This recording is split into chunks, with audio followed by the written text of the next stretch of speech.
Bonjour et bienvenue dans Cravate Club. Où en est le e-commerce en Afrique et notamment au Maroc? C'est la question que je pose à Salma Amor. Bonjour. Bonjour Thomas. Vous êtes fondatrice de Goa, Go Online Africa, une société qui accompagne les entreprises dans le e-commerce en Afrique. Et alors justement, où est-ce qu'on en est au niveau du e-commerce en Afrique aujourd'hui? Le commerce électronique en Afrique a connu une croissance fulgurante ces dernières années. En 2018, le volume d'affaires était de 20 milliards. Il est estimé à 35 milliards d'ici 2025. Plus que dans tous les autres continents, l'e-commerce représente l'avenir du commerce en Afrique. Qu'est-ce qui explique qu'il y a autant d'opportunités, autant de potentiel en Afrique pour le e-commerce? La première raison est l'émergence d'une classe moyenne qui a un pouvoir d'achat qui s'améliore. L'accès aux malls en ligne en Afrique reste limité en comparaison avec des pays comme aux États-Unis ou les pays asiatiques. Donc les plateformes de vente en ligne, avec leurs centaines de milliers de produits, qui peuvent aller de l'électroménager à la mode en passant par des biens de consommation, viennent en Afrique répondre à un vrai besoin. De plus, l'Afrique se digitalise avec un taux de pénétration sur Internet qui croît d'année en année. On le remarque grâce aux réseaux mobiles, aux smartphones qui ont un prix plus accessible. D'ailleurs, les smartphones en Afrique ont déjà changé les habitudes d'achat des consommateurs. Alors ça, on l'a observé au Maroc ces dernières années où le e-commerce était un peu balbutiant au début. Aujourd'hui, on voit qu'il y a pas mal de sites. Le consommateur marocain, quel est son comportement vis-à-vis d'Internet aujourd'hui? Les tendances ont été inversées ces dernières années grâce, donc, comme je disais, à la téléphonie.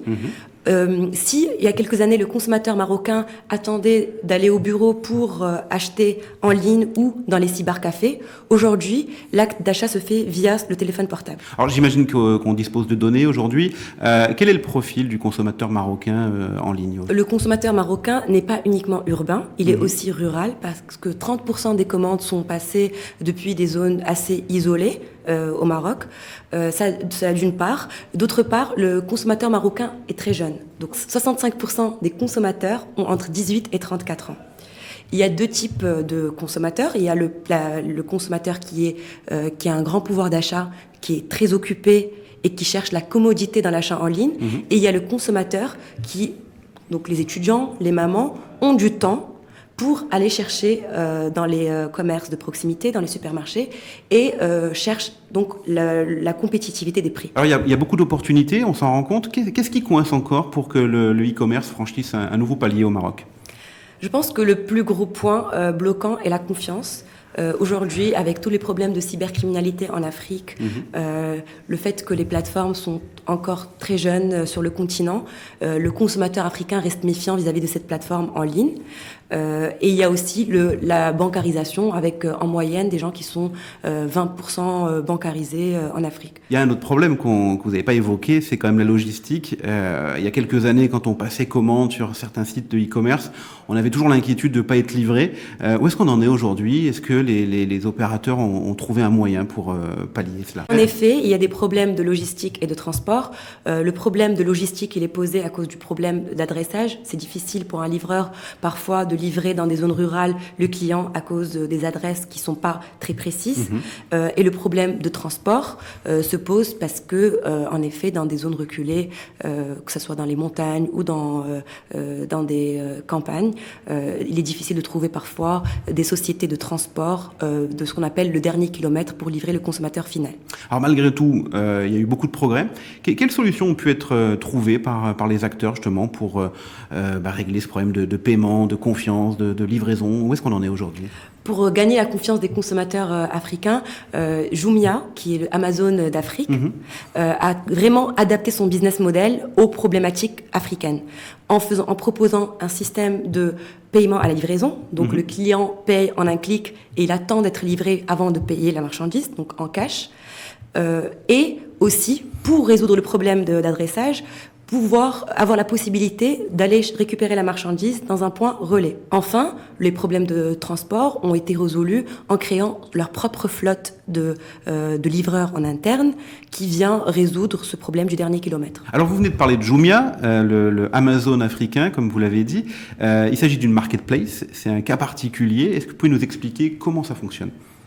Donc, une marketplace ou place de marché correspond à un mall en ligne Donc, il y a des vendeurs qui peuvent être des marques ou des producteurs qui tiennent leur boutique virtuelle en ligne. C'est-à-dire que Jumia, quand on va sur leur site, on ne trouve pas des produits uniquement vendus par Jumia, mais par d'autres marchands, c'est bien ça? Exactement. Jumia veut se concentrer sur ce qu'elle sait de mieux faire, donc en étant l'intermédiaire entre ses vendeurs et le consommateur final, donc sur le parti marketing et logistique. Alors, on parlait de confiance tout à l'heure. Est-ce que c'est pas un peu confus pour le consommateur d'aller sur une marketplace et pas bien identifier le commerçant? Au contraire, pour le consommateur, le fait de passer par une marketplace lui profite et est tout à son avantage. Pourquoi ? D'une part, il a l'accès à un très large choix de produits, avec la multitude de vendeurs qui existent sur la marketplace. Deuxième chose pour le consommateur, c'est de pouvoir profiter d'une guerre de prix, étant donné que ces vendeurs proposent les mêmes produits, et finalement aussi la disponibilité du produit.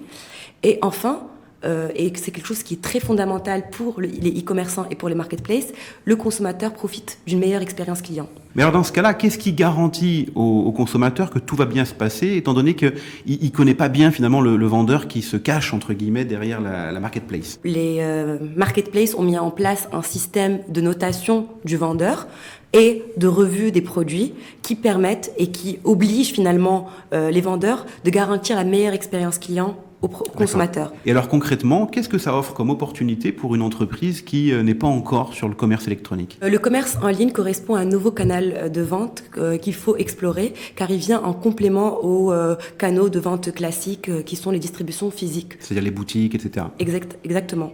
Ensuite, contrairement aux autres canaux, grâce à l'e-commerce, les entreprises marocaines, donc que ce soit des marques ou des distributeurs, sont en mesure de collecter, monitorer de l'information pour pouvoir prendre des décisions sur leur business. Par ailleurs, le e-commerce offre la possibilité aux marques locales ou aux producteurs de tester de nouveaux marchés sans prendre de gros risques.